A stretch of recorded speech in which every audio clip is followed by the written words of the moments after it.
میں رائے لوں گا عائشہ جاوید کی. تدفین کا جو عمل ہے, پہلے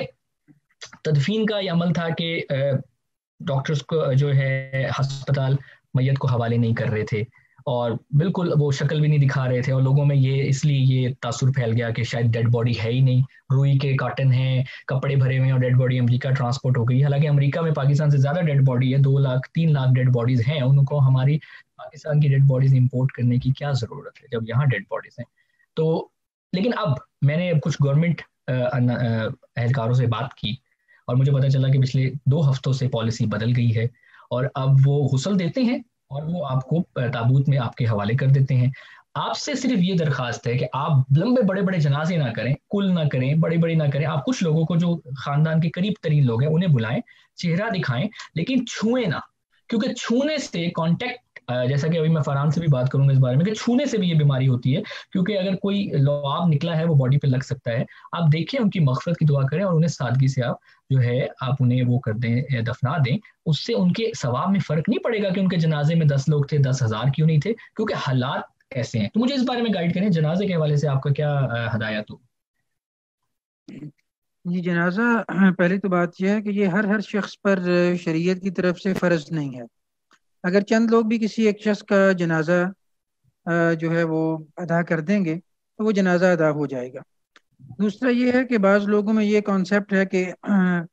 جنازے کے لیے بہت زیادہ لوگ ہونے چاہیے. ٹھیک ہے, اگر ہو جائیں تو بہت اچھی بات ہے, لیکن ایکسیپشنل کیسز میں, استثنائی صورتحال میں اگر زیادہ لوگ جنازہ ادا نہیں کر پاتے تو ایسا نہیں ہے کہ اس شخص کا جنازہ ہوگا نہیں. اور جب کہ ہمیں اس بات کا علم ہے کہ وبا پھیلی ہوئی ہے اور اس کا ایک شخص سے دوسرے شخص تک پھیلاؤ کا امکان بہت زیادہ ہے,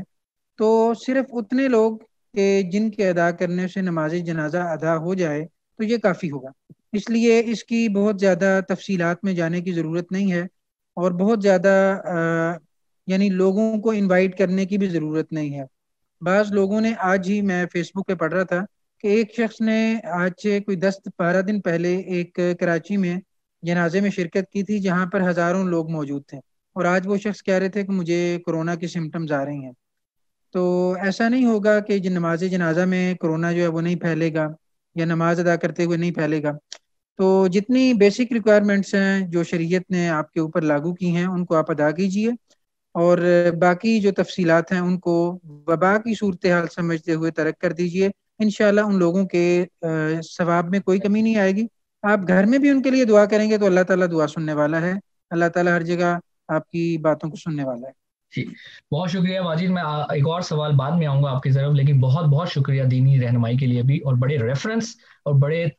وہ کہتے ہیں محقق اور تحقیق کے ساتھ جو آپ نے بات کی, جزاک اللہ. عائشہ جاوید, ڈاکٹر عائشہ جاوید, آپ مجھے بتائیے گا کہ پیمز میں آپ کام کر رہی ہیں, تو جب ڈیتھ ہوتی ہے تو آپ کو کن مسائل کا سامنا ہے؟ میں نے توڑ پھوڑ بھی دیکھی ہے ٹی وی میں, فیس بک پہ لوگ مار پٹائی بھی کرتے ہیں, لوگ کہتے ہیں ہم تو صرف کھانسی زکام کے ساتھ آئے تھے. مجھے یہ نہیں لگتا کہ کھانسی زکام کے ساتھ کوئی بھی کیا ہاسپٹل جاتا ہے, آپ تبھی جاتے ہیں جب آپ کی طبیعت بگڑتی ہے. اور اس لیے ہم نے اتنی تفصیل میں بتایا, قریشی نے بتایا, فیضان نے, فرحان نے بتایا کہ کتنے فیصد میں کیا کیا ہوتا ہے. جنازہ جب کوئی فوت ہو جاتا ہے تو ہاسپٹل کا پروٹوکول کیا ہے, پہلے کیا تھا, اب کیا ہے, اور آپ کو کن مسائل کا سامنا؟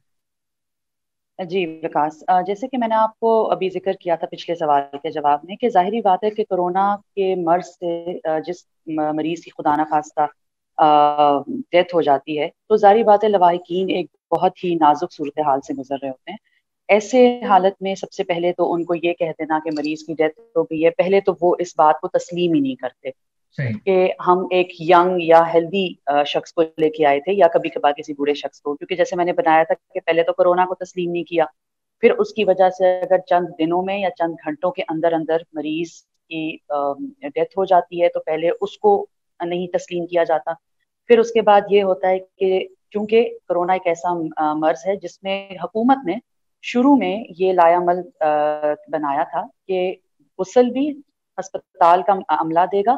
اس کو کفن بھی ہسپتال کے اندر پہنایا جائے گا, اور اس کے بعد ایک کفن میں, یعنی جو کفن ہوتا ہے ایک اسکوائر باکس ہے جی, تابوت کے اندر ڈالا جائے گا, اور پھر یہ باڈی ڈائریکٹلی ہینڈ اوور نہیں کی جاتی تھی اٹینڈنٹس کو یا لواحقین کو, وہ گورنمنٹ ایڈمنسٹریشن کی گاڑی کے اندر قبرستان تک لے کے جایا جاتا تھا, اور بہت کم لوگوں کی موجودگی میں